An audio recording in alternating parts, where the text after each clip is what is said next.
불과 몇 년 전까지만 해도 유럽의 한복판, 헝가리에서 한국어를 배우는 사람은 손에 꼽혔습니다. 그런데 지금 부다페스트에는 한국 학과가 있는 명문대학이 생겼고 BTS와 한국 드라마에 빠져 한국어를 배우는 학생들이 100명을 넘겼습니다.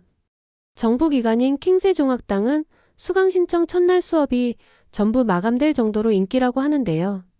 한국문화원을 통해 K-팝, 서예, 태권도까지 배우는 헝가리 청년 팬클럽만 200여 개라니 단순한 유행은 아닌 것 같네요. 오늘의 사연은 그 변화의 중심에 선 한 헝가리 여대생의 이야기입니다. 본격적인 사연을 시작하기 앞서 1초만 구독과 좋아요 꾹 눌러주세요. 영상 제작에 큰 힘이 됩니다. 저는 헝가리 부다페스트에서 태어나고 자란 에밀리아입니다. 평범한 고등학생이었던 제 인생은 어느 비오는 토요일 오후 우연히 접한 한국 드라마 응답하라 1988로 완전히 바뀌게 되었죠. 그날은 시험 기간이 끝난 직후였어요. 몇 주간의 스트레스를 풀기 위해 넷플릭스를 뒤적이다가 추천 목록에서 눈에 들어온 드라마를 클릭했습니다. 처음에는 그저 호기심이었어요. 동양 문화에 대해 잘 알지 못했고 한국이라는 나라는 단지 삼성과 현대자동차의 고향 정도로만 인식하고 있었거든요. 80년대 말 서울의 한 동네에서 펼쳐지는 이웃들과 가족들의 이야기가 웃음과 눈물 그리고 따뜻함으로 제 마음을 채워갔어요. 묘하게 화면에 빠져들었죠. 한국어의 멜로디가 귀에 계속 맴돌았고 자막으로만 읽기엔 아쉬운 감정이 있었습니다. 시험이 끝난 여유로운 방학 동안 저는 응답하라 시리즈를 모두 섭렵했어요. 그리고 자연스럽게 다른 한국 드라마와 영화, K-팝까지 찾아보기 시작했죠. 친구들은 제가 갑자기 빠진 한국 문화 열풍을 이해하지 못했습니다. 하지만 저에게는 새로운 세계가 열린 기분이었어요. 유튜브에서 한국어 기초 강의를 찾아 독학을 시작했습니다. 처음에는 단순히 자막 없이 드라마를 이해하고 싶었던 것뿐인데 한글의 아름다움과 논리적인 구조에 매료되었어요. 밤늦게까지 한글 자음과 모음을 연습하고 기본 인사말을 반복해서 말하곤 했습니다. 부모님은 제 새로운 취미를 단순한 일시적 열풍으로 여기셨어요. 엄마는 제가 의대 진학을 준비한다고 생각하셨기 때문에 제가 한국 관련 책들로 책상을 채워가는 모습을 볼 때마다 걱정스러운 눈빛을 보내셨죠. 그러던 어느 날 학교 게시판에서 엘대대학교 한국학과 입학 설명회 포스터를 발견했습니다. 그 순간 가슴이 두근거렸어요. 마치 운명의 길이 눈앞에 펼쳐진 것 같았습니다. 설명회에 참석한 저는 한국학과 교수님들과 선배들의 이야기를 들으며 확신이 들었어요. 이것이 제가 가야 할 길이라고요. 부모님께 전공 변경을 말씀드리는 건 쉽지 않았습니다.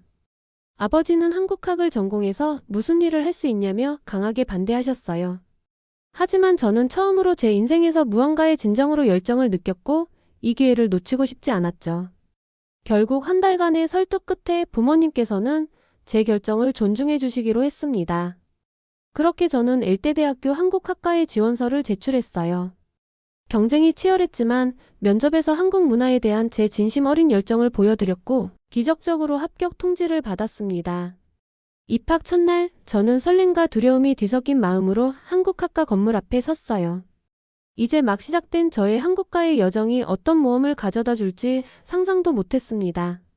그저 응답하라 1988을 보며 느꼈던 그 따뜻함과 정서가 제 삶의 일부가 되기를 바랐을 뿐이었죠. 엘대대학교 한국학과의 첫 수업일이 밝았습니다. 저는 밤새 설레는 마음에 잠을 이루지 못했어요. 새벽부터 일어나 옷장을 뒤적이며 첫인상이 좋도록 단정한 옷을 골랐죠. 한국 드라마에서 본 대학생들처럼 보이고 싶은 마음에 머리도 특별히 신경 썼습니다. 오리엔테이션이 열리는 강의실에 들어서자 다양한 얼굴들이 저를 맞이했어요. 대부분은 저처럼 헝가리 학생들이었지만 몇몇 다른 유럽 국가에서 온 친구들도 있었습니다. 모두가 각자의 이유로 한국이라는 나라의 마음을 빼앗긴 사람들이었죠. 학과장 교수님의 환영사가 끝나고 다음 순서로 이번 학기 한국 문화와 역사 과목을 맡으실 이진우 교수님이 소개되었습니다. 그 순간 강의실 문이 열리고 40대 중반으로 보이는 한국인 남성이 들어왔어요. 키가 크고 단정한 정장 차림에 친절한 미소를 짓고 있었죠. 이진우 교수님은 서툰 헝가리어로 인사를 건네셨는데 그 모습이 너무 귀여워서 모두가 박수를 치며 웃음을 터뜨렸습니다. 교수님은 쑥스러운 듯 웃으시며 한국어로 계속 말씀하셨어요. 비록 모든 단어를 이해할 수는 없었지만 그분의 열정과 에너지는 언어의 장벽을 뛰어넘어 저희에게 전해졌습니다. 첫 수업에서 이진우 교수님은 자신의 이야기를 들려주셨어요. 젊은 시절 우연히 헝가리 문학 작품 번역본을 읽고 이 나라에 깊은 애정을 품게 되었다고 합니다. 수년간 헝가리어를 독학하셨고 마침내 기회가 와서 헝가리에서 가르치게 되었다는 거였죠.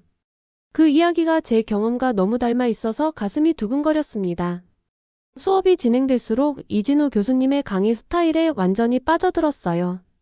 단순히 교과서적인 내용을 전달하는 것이 아니라 한국의 일상적인 모습부터 역사적 맥락, 문화적 뉘앙스까지 생생하게 설명해 주셨습니다. 특히 한국과 헝가리의 문화적 유사점과 차이점을 비교하며 설명하실 때는 모두가 흥미롭게 귀 기울였죠. 한 달이 지난 어느 날 이진우 교수님은 첫 한국어 발표 과제를 내주셨습니다. 한국의 전통 명절에 대해 5분간 한국어로 발표하는 것이었어요. 저는 설날을 주제로 선택했지만 준비하면 할수록 불안감이 커졌습니다. 독학으로 배운 한국어 실력으로는 한계가 있었고 발음에 자신이 없었거든요. 발표 전날 도서관에서 늦게까지 연습하던 저는 우연히 퇴근하시는 이진우 교수님과 마주쳤습니다. 제가 걱정스러운 표정으로 발표문을 보고 있는 모습을 보시고는 무슨 일인지 물어보셨어요. 저는 한국어 발표에 대한 불안감을 솔직하게 털어놓았습니다. 그러자 교수님은 자신의 사무실로 저를 초대하셨어요. 바쁘신 와중에도 1시간 넘게 제 발표를 들어주시고 문법과 발음을 하나하나 교정해 주셨습니다. 무엇보다 제가 한국에 대해 품은 진심 어린 애착과 열의를 높이 평가해 주셨어요. 이야기는 자연스럽게 제가 왜 한국학을 공부하게 되었는지로 이어졌습니다. 저는 응답하라 1988을 통해 한국 문화의 매력에 사로잡히게 된 이야기, 부모님을 설득했던 과정, 그리고 언젠가 한국에서 살며 일하고 싶다는 꿈까지 모두 털어놓았어요. 교수님은 제 이야기를 진지하게 들어주시더니 당신도 비슷한 경험이 있다고 말씀하셨습니다. 문학 작품을 통해 타국의 문화에 매료되고 그것이 인생의 방향을 바꾸게 된 경험이요. 언어는 시간이 해결해 줄 테니 낙담하지 말고 지금처럼 열심히 하라고 격려해 주셨죠. 다음날 발표에서 저는 여전히 긴장했지만 교수님의 격려를 떠올리며 용기를 냈습니다. 실수도 있었지만 제가 준비한 내용을 모두 전달할 수 있었어요. 발표가 끝난 후 이진우 교수님이 보내주신 따뜻한 미소는 제게 큰 자신감을 주었습니다. 그날 이후로 이진우 교수님은 제게 특별한 존재가 되었어요. 단순한 교수님을 넘어 멘토이자 한국으로 향하는 제 여정의 중요한 안내자가 되셨습니다. 그리고 저는 아직 알지 못했지만 이진우 교수님과의 만남이 제 인생에 얼마나 큰 변화를 가져올지 상상조차 할 수 없었죠. 3학년이 되던 봄, 학과 게시판에 붙은 한 공고가 제 시선을 사로잡았습니다. 서울대학교 교환학생 프로그램 모집 안내였어요. 가슴이 쿵쾅거렸습니다. 한국 드라마와 영화 속에서만 보아왔던 그곳에 정말 갈 수 있을까요? 저는 공고를 읽고 또 읽었죠. 지원 마감일은 일주일 후였고 서류 준비에 필요한 것들이 꽤 많았습니다. 성적 증명서, 자기소개서, 한국어 능력 증명서, 추천서 등이 필요했어요. 가장 어려웠던 건 추천서였습니다. 누구에게 부탁해야 할지 고민하던 중 이진우 교수님이 떠올랐어요. 수업이 끝난 후 조심스레 교수님께 다가가 추천서를 부탁드렸습니다. 제 부탁을 들으신 교수님은 환한 미소를 지으시며 기꺼이 도와주시겠다고 하셨어요. 그뿐만 아니라 자기소개서 작성법과 면접 팁까지 알려주셨죠. 교수님의 진심 어린 응원에 힘입어 저는 밤낮으로 지원서를 준비했습니다. 서류 심사를 통과한 후에는 면접이 기다리고 있었어요. 면접 하루 전날 이진우 교수님은 특별히 시간을 내어 모의 면접을 해주셨습니다. 긴장한 저를 진정시켜주시며 질문에 답하는 요령을 알려주셨어요. 교수님은 제가 한국에 가면 꼭 방문해야 할 곳들의 목록까지 건네주셨습니다. 면접 당일 저는 떨리는 마음으로 질문에 답했어요. 왜 한국어를 배우기 시작했는지, 한국에서 무엇을 배우고 싶은지, 교환학생 경험을 어떻게 활용할 계획인지 등의 질문이 이어졌습니다. 모든 순간 교수님의 조언을 떠올리며 진심을 담아 답했어요. 결과 발표일 학과 사무실에서 합격자 명단을 확인했습니다. 수십 명의 지원자 중 단 2명만 선발된다고 했는데 그중 하나가 제 이름이었어요. 그 자리에서 바로 이진우 교수님께 달려갔습니다. 교수님은 제 소식을 듣고 진심으로 기뻐해 주셨어요. 그리고 제게 특별한 말씀을 해주셨죠. 서울대학교는 교수님의 모교이며 저를 위해 그곳의 옛 친구들에게 연락해 두겠다고요. 출국 준비는 정신없이 바빴습니다. 비자 신청부터 기숙사 예약, 필요한 물품 구매까지 해야 할 일이 산더미였어요. 부모님은 걱정스러워하셨지만 동시에 제 꿈을 응원해 주셨습니다. 특히 아버지는 처음으로 제 선택을 진지하게 인정해 주시는 것 같았어요. 마침내 출국일이 다가왔습니다. 공항에는 부모님과 몇몇 친구들, 그리고 놀랍게도 이진우 교수님까지 배웅을 나와주셨어요. 교수님은 작은 선물 꾸러미를 건네주셨는데 그 안에는 한국 지도와 유용한 한국어 표현이 적힌 수첩, 그리고 서울대 국제학부에서 동유럽 문화를 가르치는 교수님의 연락처가 들어 있었습니다. 12시간의 긴 비행 끝에 인천공항에 도착했습니다. 피곤했지만 설렘이 더 컸어요. 공항에서 리무진 버스를 타고 서울로 향하는 길, 창밖으로 펼쳐지는 한국의 풍경에 넋을 잃었습니다. 드라마 속에서만 보던 한강 높은 빌딩들, 한글로 가득한 간판들. 모든 것이 신기했어요. 서울대학교 기숙사에 도착했을 때는 이미 저녁이었습니다. 짐을 풀고 침대에 누워 천장을 바라보니 실감이 나지 않았어요. 제가 정말 한국에 와 있다니 꿈만 같았습니다. 하지만 현실은 꿈처럼 순탄하지만은 않았어요. 첫 주는 정신없이 바빴습니다. 기숙사 입사 수속, 외국인 등록증 신청, 수강 신청, 캠퍼스 지도 파악하기 등 해야 할 일이 너무 많았죠. 무엇보다 언어 장벽이 생각보다 높았습니다. 수업에서는 모두 한국어로 진행되었고 교수님들은 외국인 학생이라고 특별히 배려해주지 않으셨어요. 첫 수업날 저는 10분 일찍 강의실에 도착했지만 이미 교실은 학생들로 가득 차 있었습니다. 조용히 맨 뒷자리에 앉았는데 아무도 제게 관심을 보이지 않았어요. 교수님이 빠른 한국어로 수업을 진행하시는데 절반도 이해하기 힘들었습니다. 필기를 하려고 해도 손이 따라가지 못했어요. 수업이 끝나고 혼자 벤치에 앉아 점심을 먹고 있을 때 한 남학생이 다가왔습니다. 그는 자신을 기태라고 소개하며 국제학부 학생이라고 했어요. 제가 헝가리에서 왔다는 것을 알고는 반가워하며 말을 걸었죠. 헝가리 문학과 역사에 관심이 많다고 했어요. 기태는 영어도 유창했기 때문에 제 서툰 한국어가 막힐 때마다 영어로 도와주었습니다. 그는 나중에 이진우 교수님의 친구의 아들이라는 것을 알게 되었어요. 교수님이 미리 연락해두신 덕분에 기태가 저를 찾아온 것이었죠. 그 후로 기태는 제 캠퍼스 생활의 든든한 조력자가 되었습니다.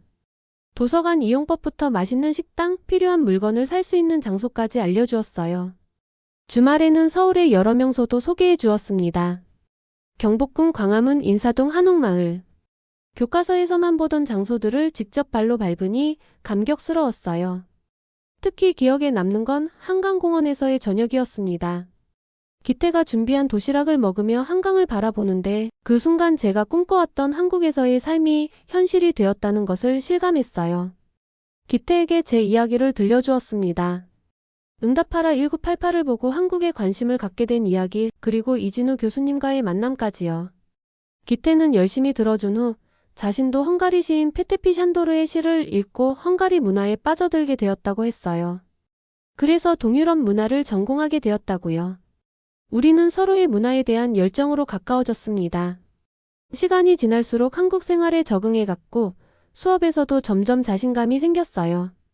한국어 실력도 빠르게 향상되었습니다. 주말마다 기태와 함께 다양한 장소를 방문하면서 교과서에서 배울 수 없는 살아있는 한국 문화를 경험했어요. 어느 날 기태는 저를 자신의 가족 모임에 초대했습니다.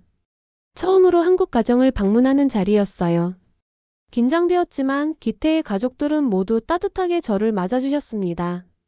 특히 기태의 할머니께서 직접 만드신 송편을 건네주시며 제 한국어 실력을 칭찬해 주셨을 때는 정말 감동받았어요. 교환학생 프로그램 중간 즈음 이진우 교수님이 서울에 출장으로 오셨다는 소식을 들었습니다. 교수님은 바쁜 일정 중에도 저와 기태를 만나기 위해 시간을 내주셨어요. 우리는 함께 저녁을 먹으며 그동안의 경험을 나누었죠. 교수님은 우리가 함께 다니는 모습을 보시고는 의미심장한 미소를 지으셨습니다. 교환학생 기간이 끝나갈 무렵 기태와 저는 점점 더 특별한 감정을 느끼게 되었어요. 마지막 날 밤 남산타워에서 서울의 야경을 바라보며 기태는 조심스럽게 제 손을 잡았습니다.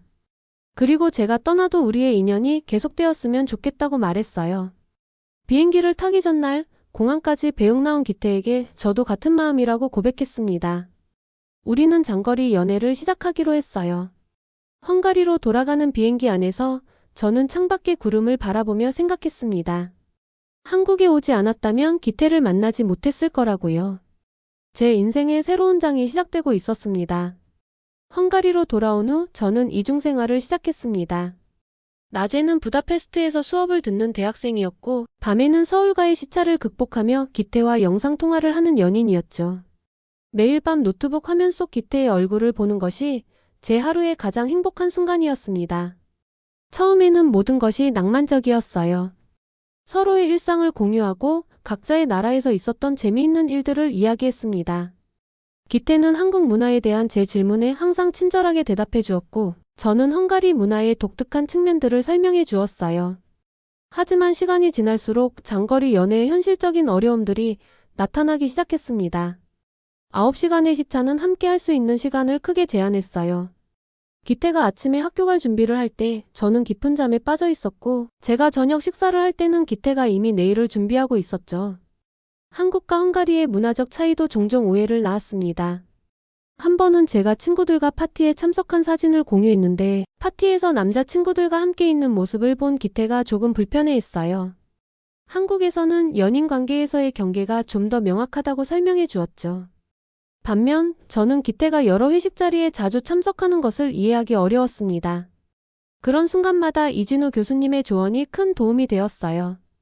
교수님은 기태와 저 사이의 가교 역할을 해주셨습니다. 문화적 차이에서 오는 오해를 해소하고 서로를 더 깊이 이해할 수 있도록 도와주셨어요. 교수님은 항상 말씀하셨죠. 문화적 차이를 이해하고 존중하는 것이 국제 연애의 핵심이라고요. 장거리 연애 6개월 차 우리는 첫 위기를 맞았습니다.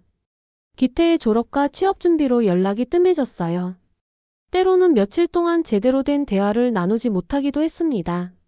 불안감과 외로움이 커졌고 우리의 미래에 대한 의문이 생겼어요. 그때 이진호 교수님이 두 사람을 위한 특별한 제안을 하셨습니다. 다가오는 여름방학 기간에 헝가리 한국 문화교류 워크숍을 개최하는데 기태를 한국 대표 학생으로 초청하겠다고 하셨어요. 2달 동안 함께 있을 수 있는 기회였죠. 기태가 부다페스트에 도착한 날 공항은 한여름의 열기로 가득했습니다. 입국장문이 열리고 기태가 나타났을 때 모든 걱정과 불안이 사라졌어요.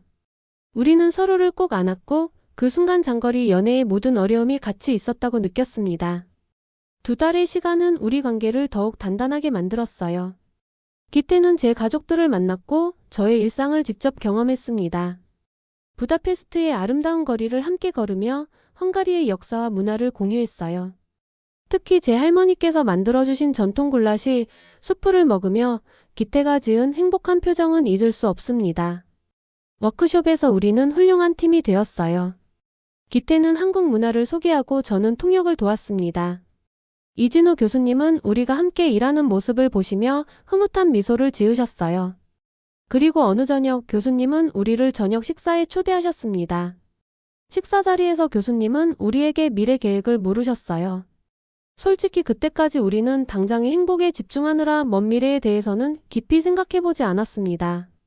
교수님의 질문을 계기로 기태와 저는 처음으로 진지하게 우리의 미래에 대해 이야기를 나누게 되었죠. 기태는 한국 기업의 헝가리 지사에서 일할 수 있는 가능성을 타진하고 있었고 저는 졸업 후 한국어 헝가리어 통번역가의 길을 고려하고 있었어요. 두 사람 모두 서로의 나라와 문화를 연결하는 일을 하고 싶었습니다. 여름이 끝나고 기태가 다시 한국으로 돌아갈 때 이별은 처음보다 더 아팠어요.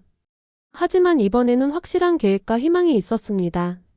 1년 후 우리 둘 다 학업을 마치면 함께 있을 방법을 찾기로 약속했죠. 그 후에 장거리 연애는 전과 달랐습니다.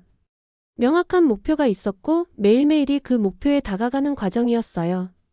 문화적 차이는 여전히 존재했지만 이제는 그것을 장애물이 아닌 서로에게서 배울 수 있는 기회로 여겼습니다. 졸업을 앞둔 어느 날 기태로부터 기쁜 소식이 왔어요. 한국의 대기업이 헝가리 부다페스트에 새 지사를 설립할 예정이며 기태가 담당 교수님을 통해 취업 제안을 받았다는 거였죠. 우리의 꿈이 현실이 되는 순간이었습니다. 이진우 교수님께 이 소식을 전하자 교수님은 모든 것을 이미 알고 계셨다고 하셨어요. 사실 교수님이 기태의 취업을 위해 추천서를 써주셨다고 했죠. 두 문화를 이해하는 젊은이들이 다리가 되어주길 바란다는 말씀과 함께요. 마침내 제 대학 생활의 마지막 학기가 끝났습니다. 한국학과 졸업생으로서 학사모를 던지는 순간 제 마음은 이미 새로운 시작을 향해 날아가고 있었어요. 기태가 부다페스트로 오기로 한 날이 2주 앞으로 다가왔기 때문이죠. 졸업식에는 부모님과 함께 이진우 교수님도 참석해 주셨습니다. 교수님은 제게 특별한 선물을 주셨어요. 한글로 제 이름이 새겨진 도장이었죠. 에밀리야, 이제 너의 한국 생활에 필요할 거야 라며 건네주셨습니다. 그 순간 눈물이 핑 돌았어요. 교수님은 처음부터 제 꿈을 진지하게 응원해 주신 분이셨습니다. 기태는 약속대로 6월 초에 부다페스트에 도착했어요. 이번에는 짧은 방문이 아닌 새로운 삶의 시작이었죠. 한국 대기업의 헝가리 지사에서 일하게 된 기태는 처음으로 부다페스트에 자신의 집을 구해야 했습니다. 저는 기태의 집 구하기를 돕기로 했어요. 우리는 도나우강이 내려다 보이는 아담한 아파트를 찾았습니다. 창문을 열면 부다페스트의 아름다운 풍경이 한눈에 들어오는 곳이었어요. 기태는 그 풍경에 반해 바로 계약하기로 결정했습니다. 기태가 회사에 출근하기 시작하면서 저도 본격적인 취업 활동을 시작했어요. 한국어 헝가리어 통번역가로 일하는 것이 꿈이었지만 생각보다 기회는 많지 않았습니다. 여러 번의 면접 끝에 마침내 한국관광청 헝가리 사무소에서 일할 기회를 얻었어요. 한국을 찾는 헝가리 관광객들을 위한 안내자료를 번역하고 문화교류 행사를 기획하는 일이었습니다. 우리의 직장 생활이 안정되면서 기태는 어느 날 저녁 특별한 제안을 했어요. 함께 살자는 거였죠. 헝가리에서는 흔한 일이지만 기태에게는 큰 결심이었을 거예요. 한국에서는 결혼 전에 동거하는 것이 아직 보수적으로 여겨지는 경우가 많으니까요. 저는 기꺼이 동의했고 그렇게 우리는 도나우강이 보이는 아파트에서 함께 생활하기 시작했습니다. 동거 생활은 새로운 도전이었어요. 생활 습관의 차이가 더 뚜렷하게 드러났습니다. 기태는 아침형 인간이었고 저는 밤을 좋아했어요. 기태는 모든 것을 체계적으로 정리하길 원했고 저는 좀 더 자유롭게 살았죠. 식습관도 달랐어요. 기태는 매일 아침 한국식 밥과 국을 원했고 저는 간단한 빵과 커피로 시작하는 것이 편했습니다. 서로 다른 점을 받아들이고 타협점을 찾아가는 과정은 쉽지 않았어요. 때로는 사소한 것에 화가 나기도 했고 서로의 문화적 배경 차이로 인한 오해가 생기기도 했습니다. 하지만 그럴 때마다 우리는 대화로 풀어나갔어요. 이진우 교수님의 조언대로 차이를 이해하고 존중하는 것에 중점을 두었죠. 함께 생활한 지 6개월 기태는 크리스마스 이브에 깜짝 프러포즈를 했습니다. 도나우강 크루즈를 타고 부다페스트의 야경을 감상하던 중 반지를 꺼내며 청혼했어요. 물론 저는 기쁘게 수락했습니다. 그날 밤 우리는 두 집안에 화상통화로 소식을 전했어요. 양가 부모님들은 처음에는 놀라셨지만 곧 우리의 결혼을 축복해 주셨습니다. 결혼 준비는 두 문화의 절충 과정이었어요. 한국식 결혼식과 헝가리식 결혼식 어떻게 조화시킬지 고민이 많았습니다. 결국 우리는 2번의 결혼식을 갖기로 했어요. 먼저 부다페스트에서 헝가리 전통에 따라 그리고 몇 달 후 서울에서 한국식으로 말이죠. 부다페스트에서의 결혼식 날 이진우 교수님은 특별한 역할을 맡아주셨습니다. 한국과 헝가리 두 문화를 아우르는 감동적인 축사를 해주셨어요. 교수님은 우리의 만남이 단순한 인연을 넘어 두 문화의 아름다운 조화라고 말씀하셨죠. 그 순간 저는 다시 한번 교수님께 깊은 감사를 느꼈습니다. 결혼 후 우리는 함께 서울로 가서 2번째 결혼식을 올렸어요. 한복을 입고 전통 의식을 치르는 것은 색다른 경험이었습니다. 특히 기태 부모님께 드리는 패백 예식에서 저는 약간 긴장했지만 기태의 어머니는 따뜻하게 저를 안아주셨어요. 서울에서의 신혼여행을 마치고 부다페스트로 돌아온 우리는 진정한 의미의 결혼 생활을 시작했습니다. 함께 살면서 크고 작은 충돌은 계속되었지만 이제 우리는 서로의 차이를 더 깊이 이해하고 존중할 수 있게 되었어요. 어느 날 기태의 회사에서 특별한 프로젝트를 제안했어요. 한국과 헝가리 간의 문화 교류를 강화하는 업무였죠. 기태는 저에게 함께 일해보지 않겠냐고 제안했습니다.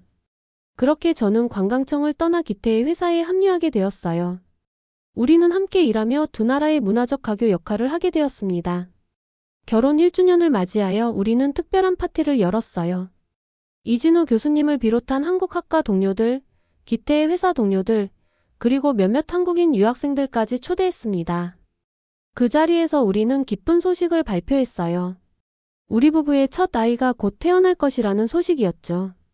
이진우 교수님은 감격에 겨워하시며 우리를 축하해 주셨습니다. 교수님은 우리의 아이가 두 문화의 아름다움을 모두 품은 특별한 아이가 될 것이라고 축복해 주셨죠. 그 순간 저는 생각했습니다. 우연히 시작된 한국에 대한 관심이 이렇게 제 인생의 전부가 되리라고는 상상도 못했다고요. 두 세계가 만나 하나가 된 우리의 삶은 이제 막 시작되고 있었습니다. 지금은 결혼 3년 차 우리 가족은 부다페스트에서 안정된 삶을 꾸려가고 있습니다. 기태는 한국 기업의 헝가리 지사에서 승진하여 이제는 동유럽 시장 팀장을 맡게 되었어요.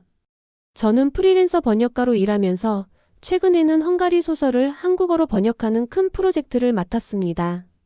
이진호 교수님은 여전히 우리 가족의 든든한 지원자예요. 이따금씩 꼭 저희 집에 들러서 우리 아들 미클로 씨를 위한 한국 전래 동화책을 선물로 주시곤 하죠. 미클로 씨는 교수님을 무척 좋아해서 그분이 오시는 날이면 현관문 앞에서 기다리곤 했어요. 어제 저녁에도 이진우 교수님이 우리 집에 오셨었는데요. 교수님은 여전히 헝가리의 아름다움에 매료되어 있다고 하셨고 우리 부부 역시 이곳에서의 삶에 깊은 애착을 느끼고 있다고 말했어요. 기태와 저는 앞으로도 부다페스트에 머물며 우리 아이가 두 문화의 풍요로움 속에서 자라나길 바란다고 이야기했습니다. 우리는 이제 단순히 한국인과 헝가리인이 아닌 두 문화를 연결하는 다리가 되었네요. 그리고 이 다리 위에서 우리는 더 넓은 세계를 향해 함께 걸어갈 것입니다.